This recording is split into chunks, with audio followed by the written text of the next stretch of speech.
Hey everybody, and welcome back to Super Comic Fun Time. It's been a little while since I posted, and while I wanted to make this video a Chuck Dixon appreciation video because of these two books you see before you, we're going to get back to these because if you remember this, when I reviewed Black Hops earlier this year in the summertime, well, this part 2 came several weeks ago, maybe a month ago, but I haven't opened it yet. So I think what we will do is open this, and of course, I don't see my trusty X-Acto knife, so let's just be sloppy about it.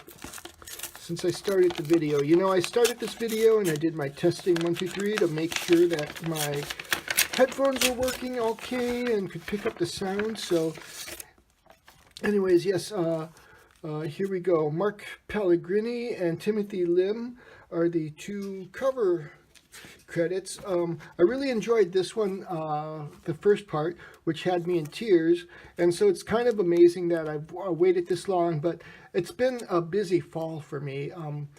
You know how most people do spring cleaning? Well, we've been doing some fall cleaning and, getting old books, selling them, and that sort of thing. So look at this cover, though. That is beautiful. So, of course, on Twitter, Timothy Lim is known as, he's not known as Black Hops. He is known as POTUS Thump.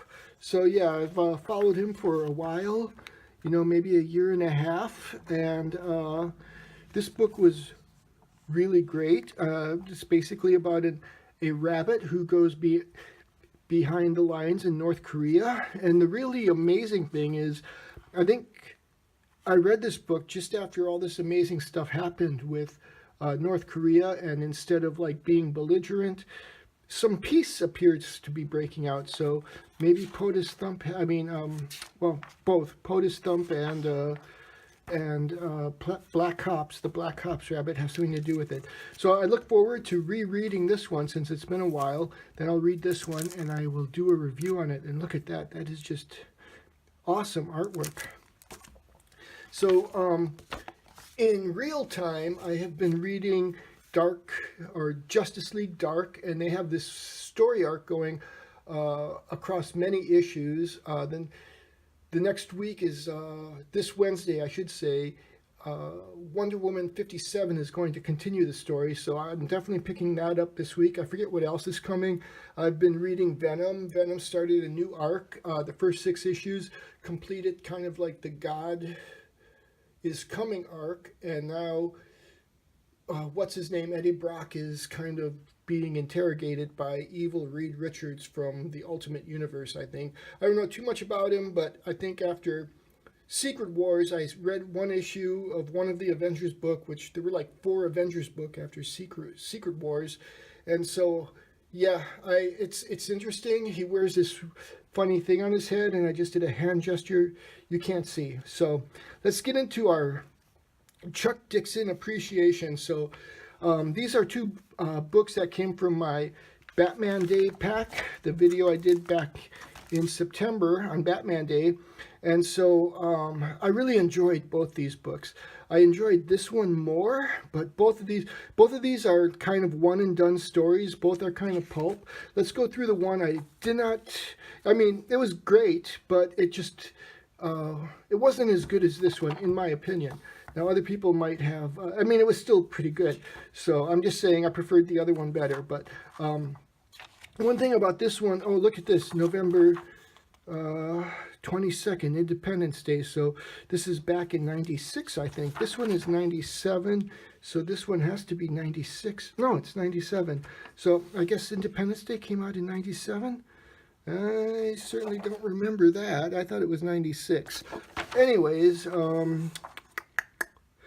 so yeah, so like Batman and Jim Gordon are there, and I don't feel any compunction about spoiling it, but they have this, this is like Blackgate, so Blackgate is kind of like Alcatraz, and Batman has some inside information that something is going to happen there, so he's going to go deep undercover into Blackgate, and then you end up having these guys on the boat. They're like being transported there, and one of them Well, here you have this new guy who kind of looks vaguely like Bruce Wayne. So one of the things this story does is it has red herrings of who is Batman within this prison.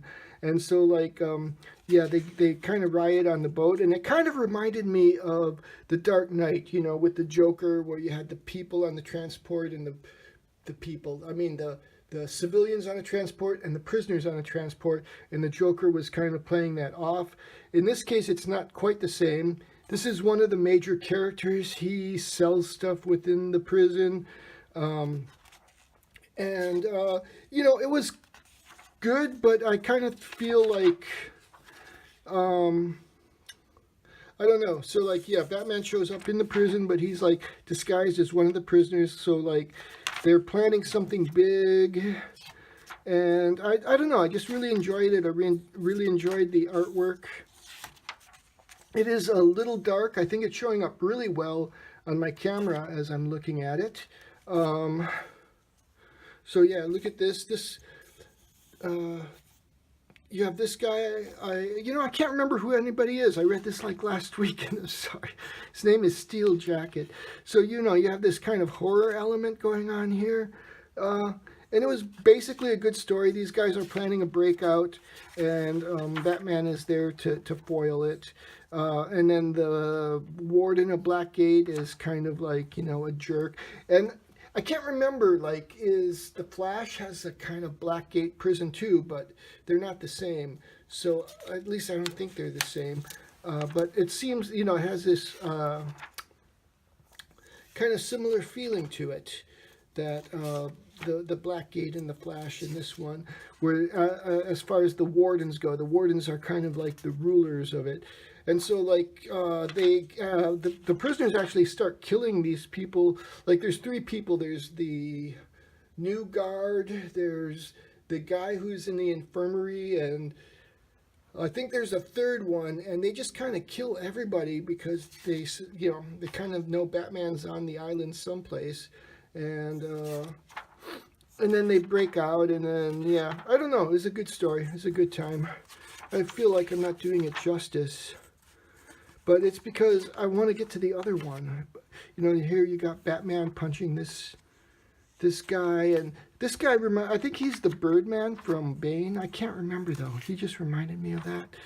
Oh, yeah, and Robin was kind of pissed off because this is Jason Todd Robin, and, where is it? Like, okay, so there's Gordon and Batman. And I don't know, kind of like my memory is fuzzy. I guess I should have reread it, but oh well. Anyways, Robin was kind of like having to be at the Batcave and monitoring stuff, and he wanted to go. So he's kind of disappointed. But then he's there with coffee for Batman at the end of the thing. So this is a really good story. But this one was really, really good. So let's see if I remember this one any better. First of all, you've got the whole thing like it's a pulp novel. You have this guy here, you have this guy here, and then you have Batman coming over him, and everybody's yelling.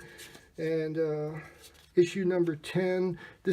What is this again? See, this one is not as a good shape. The spine's a little weak. Beavis and Butthead Do America. And this one was a little harder to read. I remember when I opened it up. It looks great now because I have a lot of lighting on it. But this one is on newsprint as opposed to the other one. And I think this one was intended to be on the kind of shinier paper. So anyways, this is really cool with Batman coming in. But what I really liked was the prose. And so it's like the jungle rose. Here, I have to lift it up to read it. Oh, there, you can read it too. The jungle noise, the jungle noise of bird and beast is stilled by sudden boom and pop of anti-aircraft fire. The moonless night is streaked with a pattern of bisecting tracers. 20mm shells fly upward into the dark in streams of hot lead, clawing for a single plane, droning high over the treetops. My plane.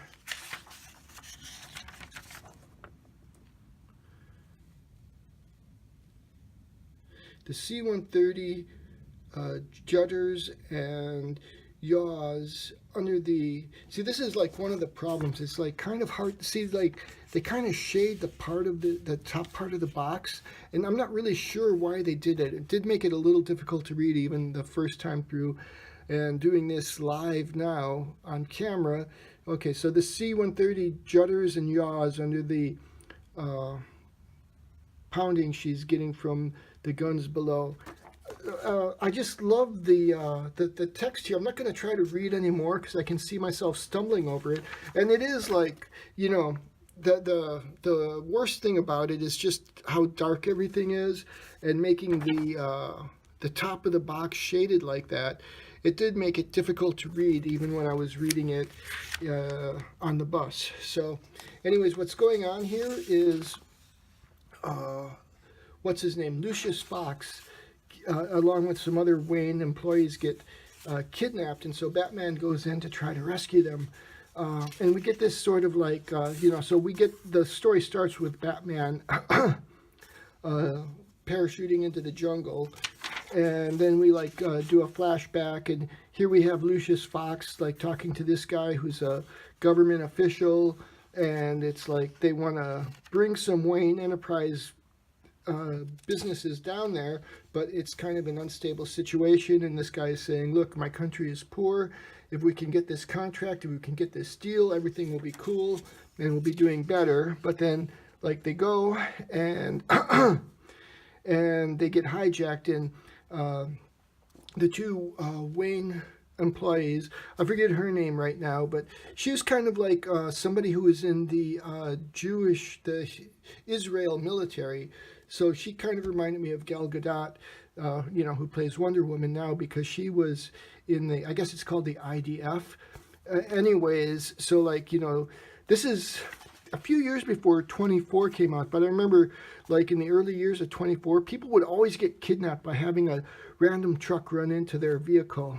I don't know if that still works, but it seemed to work in the late 90s and early 2000s.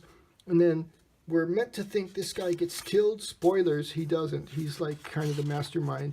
So yeah, I kind of spoiled it. I like this kind of thing where you have like this 666.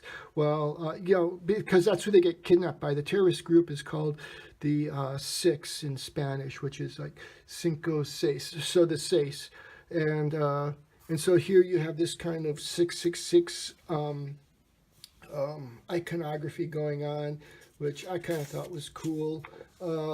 Then we're back at the Wayne Enterprises, and Bruce Wayne is saying, pay the ransom. But you have this guy here, and this is probably the weak link in the story. He's like, he has this whole plan to go in and try to rescue him. But, of course, Bruce Wayne wants to pay the ransom and appear to be weak, so Batman can go in and actually be effective. And the kind of cool thing about it is Batman is kind of like, even though he's in this book a lot, like, how does this look on camera? Here it is very dark. Looking at it through my phone, it looks so much better. But, yeah, this is where it was. This is where I was thinking, like, Robin has to get left behind. So I'm confusing these two books. So there we have it.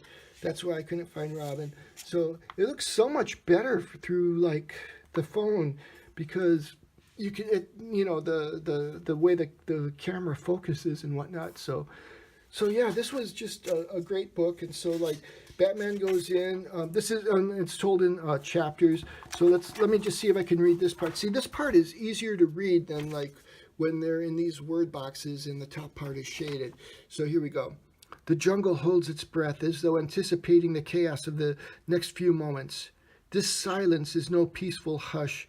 It's a strangled dumbness, a mute horror, a rustle of branches, the chuckle of water around a wooden prow, then a metallic click as the spoon detonator of a fragmentation grenade is released.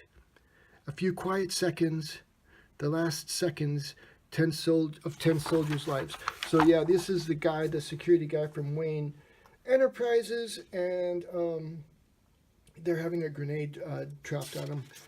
And so like, yeah, they get blown out of the water. Some of them live. And then like this guy, like he's so sure of his plan, and now he's not.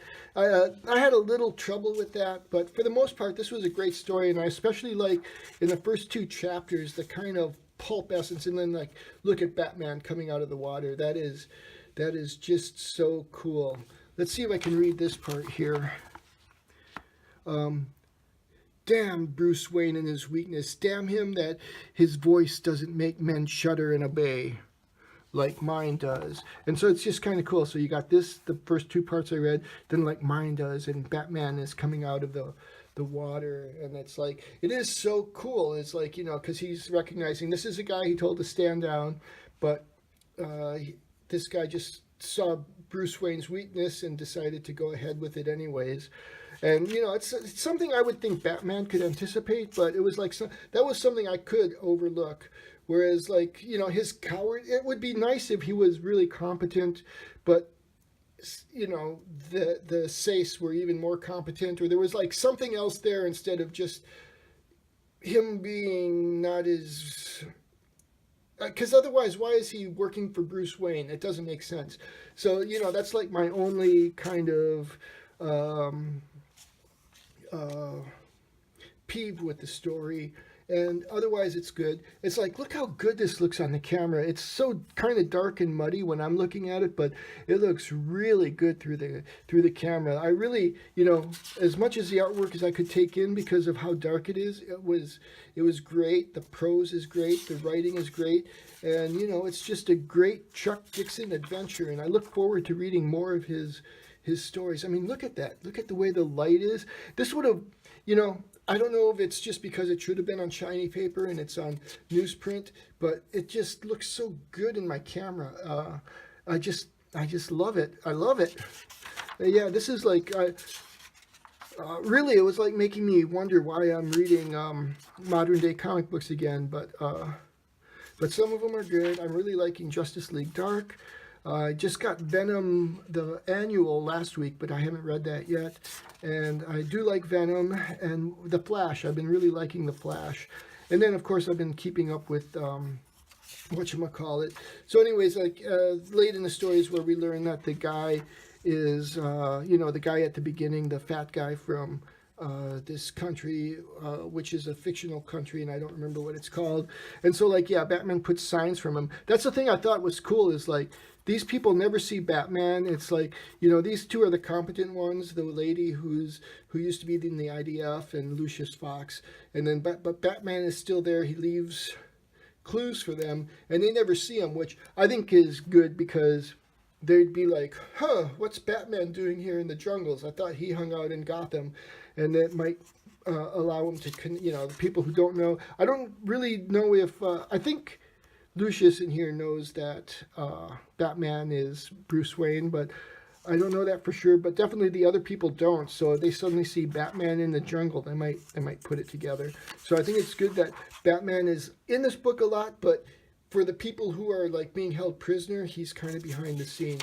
So this was a great book, again, from 1997. Both these books were from 97. Yeah, what is this? Don't drink soda pop. It's not good for you. I mean, you know, occasionally having one is okay, but you know, get orange juice instead. It's cheaper and it tastes good and it's got nutrients in it. So anyways, I'm gonna bring it to an end there. I'm kind of sorry, like especially this one. I enjoyed it when I was reading it, but I guess it didn't stick with me as well. This one I really liked, and I really liked the prose. It was just great. I could imagine this as a novel. So, and I really like the way this one looks through my camera. If I could read a book like this through my camera, like of course these scenes are good, but it's like when it's dark that it's harder to read. What does this ad look like? Even the ad looks better, and it's because, you know, I've got some light behind me and whatnot. What's this one look like? Yeah, this one is still a little dark, but it does look cool. Yeah, I mean, look at the moon there, and then like here, yeah, everything looks better through the camera. This book was meant to be read through a camera, I think. So anyways, if you enjoyed the video, give it a thumbs up. Tell me what you think of Chuck Dixon down below. Say thank you to Chuck Dixon. I don't know when his birthday is. It would have been probably more appropriate to wait until then, but who knows with my schedule if I'm going to do that. So anyways, again, thank you for watching. Hit the thumbs up, and I will be back soon. I will try to be back on Thursday and catch you up on everything I've been reading real time. Super Comic Fun Time out.